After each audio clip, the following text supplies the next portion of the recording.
네, 오늘도 행복한 하루가 되시기 바라겠습니다. 오늘 말씀은 마가복음 12장 2절 말씀입니다. 때가 이름에 농부들에게 포도원 소출 얼마를 받으려고 한 종을 보내니. 아멘.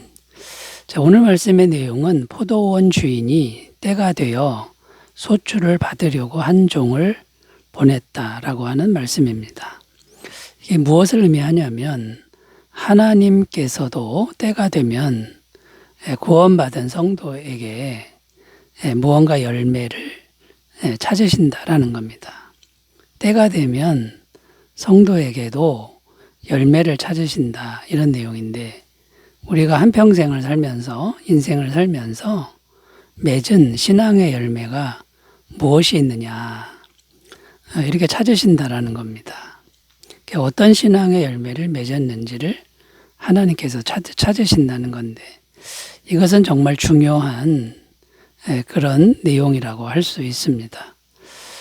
왜냐하면 열매가 없으면 성경은 하나님의 나라를 빼앗기고 만다, 이렇게 증거하고 있기 때문이라는 겁니다. 마태복음 21장 43절, 그러므로 내가 너희에게 이르노니 하나님의 나라를 너희는 빼앗기고 그 나라에 열매 맺는 백성이 받으리라. 그러니까 열매가 없으면 하나님의 나라를 빼앗기고, 열매가 있어야 하나님의 나라를 받는다, 이렇게 성경은 말씀하고 있는 겁니다. 그래서 이 신앙의 열매를 맺는다는 것은 정말 중요한 그런 내용이라고 할 수 있는데요. 자, 그렇다면 성도인 우리는 어떤 신앙의 열매를 맺어야 하는 것일까요? 신앙의 열매는 성경에 보면 아주 다양하고 많습니다. 그런데 오늘은 그 중에 중요한 거 몇 가지만 살펴보면서 은혜를 나누도록 하겠습니다.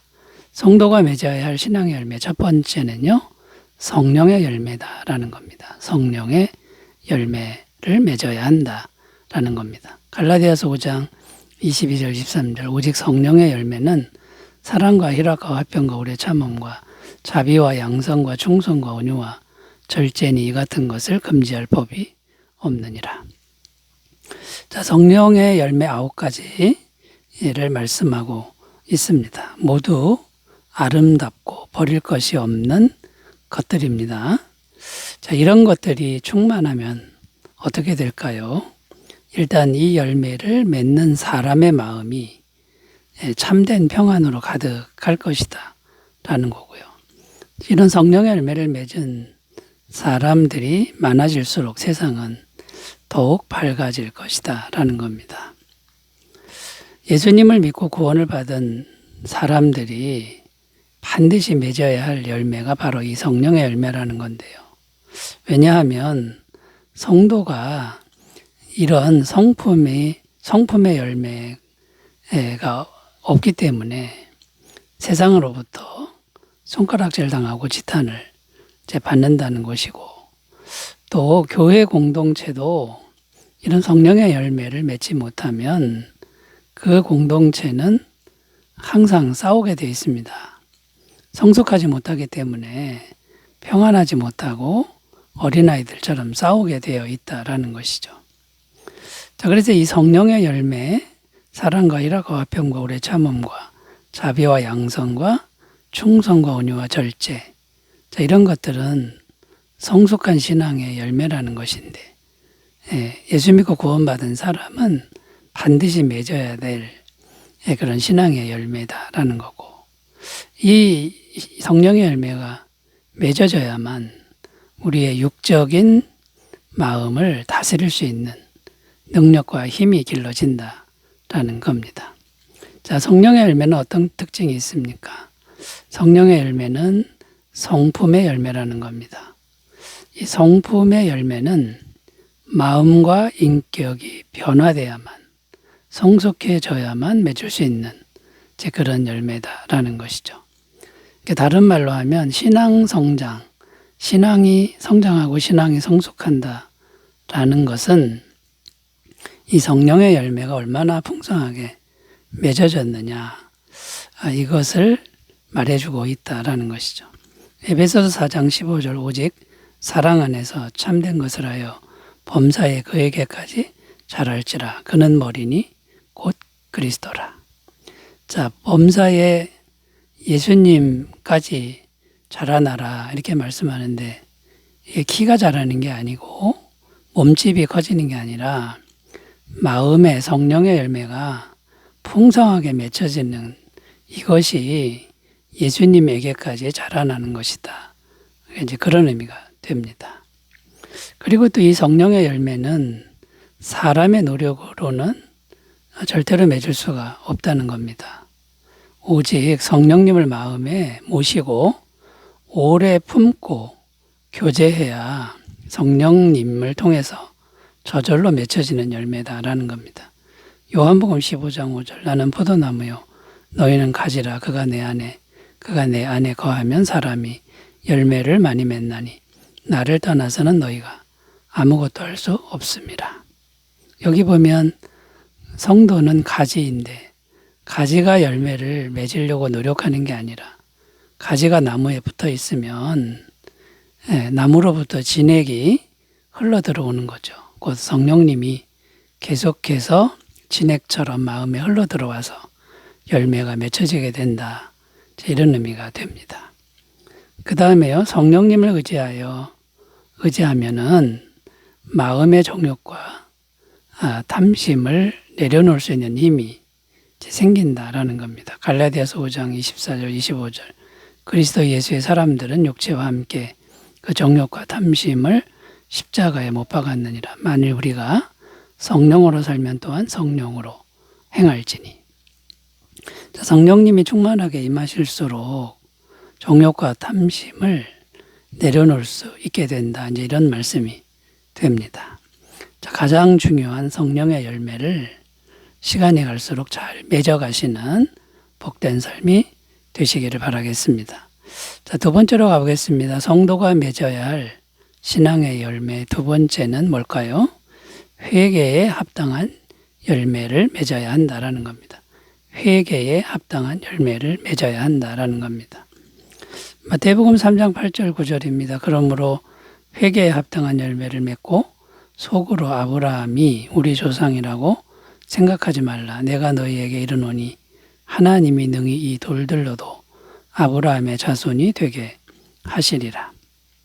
자, 여기 보면 회개에 합당한 열매라는 말이 나옵니다. 회개에 합당한 열매라는 의미는 이제 무엇일까요? 이것은 회개했으면 말로만으로 끝나서는 안 되고 무언가 삶의 변화가 있어야 한다. 삶이 변화되어서 나타나야 된다. 이게 회개에 합당한 열매라는 거죠. 자, 삶의 변화란 어떤 것일까요? 이것을 설명해 주는 구절이 있는데 누가복음 3장 10절에서 14절을 읽겠습니다. 무리가 물어 이르되 그러면 우리가 무엇을 하리이까? 대답하여 이르되 옷 2벌 있는 자는 옷 없는 자에게 나눠줄 것이요 먹을 것이 있는 자도 그렇게 할 것이니라 하고 세리들도 세례를 받고자 하여 와서 이르되 선생이여 우리는 무엇을 하리이까 하매 이르되 부과된 것 외에는 거두지 말라 하고 군인들도 물어 이르되 우리는 무엇을 하리이까 하매 이르되 사람에게서 강탈하지 말며 거짓으로 고발하지 말고 받는 급료를 족한 줄로 알라 하니라. 자, 회개를 했으면 뭔가 구체적인 삶의 자리에서 뭔가 달라진 모습이 있어야 된다. 이게 바로 회개에 합당한 열매다라는 겁니다. 삶의 변화가 없는 회개는 어떤 거냐면 참된 회개가 아니다. 말로만의 회개는 열매가 없는 회개다. 이런 말씀이 되는 겁니다. 자, 근데 여기서 우리가 조금 더 생각할 것은요. 우리의 행동이라고 하는 것이 쉽게 바뀌지 않습니다. 한두 번 하다가 다시 제자리로 돌아가는 게 다반사죠. 그래서 행동이 바뀌기 전에 예수님의 죄사함, 회개를 하면 언제든 그 죄를 사해 주시는 예수님의 죄사함의 은혜를 계속해서 믿어야 된다라는 겁니다. 믿고 또 믿고 믿고 또 믿고 또 삶을 바꾸려고 노력하다 보면은 구체적인 삶의 모습이 달라진다라는 거죠. 그래서 이렇게 노력하는 삶이 회개에 합당한 열매를 맺는 삶이다라는 겁니다. 야고보서 2장 26절 영혼 없는 몸이 죽은 것 같이 행함이 없는 믿음은 죽은 것이니라. 이게 뭔가 삶의 변화로 나타날 때 그 믿음은 살아있는 믿음, 생명 있는 믿음이라는 이제 증거가 된다라는 것이죠. 자, 그러므로 여러분 항상 자신의 모습을 돌아보면서 구체적으로 바꿔야 할 부분을 말로만 바꾸지 말고 예수님의 죄사함을 항상 믿으면서 작은 거 하나가 바뀔 때까지 꾸준히 노력하시는 삶이 되시기를 바라겠습니다. 자, 세 번째로 가보겠습니다. 성도가 맺어야 할 신앙의 열매는 이제 어떤 것일까요? 세 번째는 경건의 능력의 열매다라는 겁니다. 경건의 능력의 열매다라는 겁니다. 디모데후서 3장 5절을 읽겠습니다. 경건의 모양은 있으나 경건의 능력은 부인하니 이 같은 자들에게서 내가 돌아서라. 자, 이 말씀에 두 가지를 말씀하는데 경건의 모양과 경건의 능력 이렇게 두 가지를 말씀합니다. 경건의 모양은 무엇이냐면 신앙의 모양과 형식을 말합니다. 그러니까 예배 형식, 예배 행위, 기도 행위, 헌금 행위 이런 것 겉으로 보이는 행위죠. 근데 이제 경건의 능력은 뭐냐면 내면적인 겁니다. 육적인 마음을 다스릴 줄 아는 능력이다라는 겁니다. 자, 그런데 경건의 모양은 있는데 경건의 능력이 없다. 이게 무슨 말이냐면 신앙의 행위는 겉으로 있는데 내면에 육적인 마음을 다스리는 능력은 없다. 이제 이런 의미가 되는 겁니다. 디모데후서 3장 2절 4절 사람들이 자기를 사랑하며 돈을 사랑하며 자랑하며 교만하며 비방하며 부모를 거역하며 감사하지 아니하며 거룩하지 아니하며 무정하며 원통함을 풀지 아니하며 모함하며 절제하지 못하며 사나우며 선한 것을 좋아하지 아니하며 배신하며 조급하며 자만하며 쾌락을 사랑하기를 하나님 사랑하는 것보다 더하며 이런 것들이 육적인 것들인데 마음속에 있는 것들이죠. 이런 것들을 다스리지 못할 때 경건의 능력이 없다라고 이제 말을 한다라는 겁니다. 자, 겉으로는 경건의 모양이 있는데 예배 신앙의 모양은 있는데 육적인 마음을 못 다스리니까 위선적인 사람의 모습이 되고 이중인격적인 그런 사람의 모습이 이제 된다라는 거고 이런 사람의 삶은 고통과 번민과 메마른 삶이 될 수밖에 이제 없다라는 겁니다. 자, 그렇다면 이 경건의 능력을 구원받은 성도인 우리는 길러야 되는데요. 이 경건의 능력의 열매가 없으면 비참하게 살 뿐이고 하나님께 인정을 못 받는다라는 겁니다. 이제 두 가지를 힘써야 되는데 첫째는 항상 성령 충만, 성령님의 충만함을 계속해서 기도해야 된다라는 거고요. 또 하나는 자기 마음을 부인해야 된다. 자기 육적인 마음을 잡고 내려놓는 훈련이 필요하다라는 겁니다. 갈라디아서 2장 20절 내가 그리스도와 함께 십자가에 못 박혔나니 그런 적 이제는 내가 사는 것이 아니요 오직 내 안에 그리스도께서 사시는 것이라. 이제 내가 육체 가운데 사는 것은 나를 사랑하사 나를 위하여 자기 자신을 버리신 하나님의 아들을 믿는 믿음 안에서 사는 것이라. 내가 죽은 것처럼 이렇게 생각하는 훈련이 꼭 필요하다라는 겁니다. 성령 충만과 자기 부인의 삶을 통해 승리하시기를 바라겠습니다. 기도합니다. 하나님 아버지, 우리에게 신앙의 열매가 풍성하게 하옵소서. 예수님의 이름으로 기도드립니다. 아멘. 은혜 충만하시기 바라겠습니다. 감사합니다.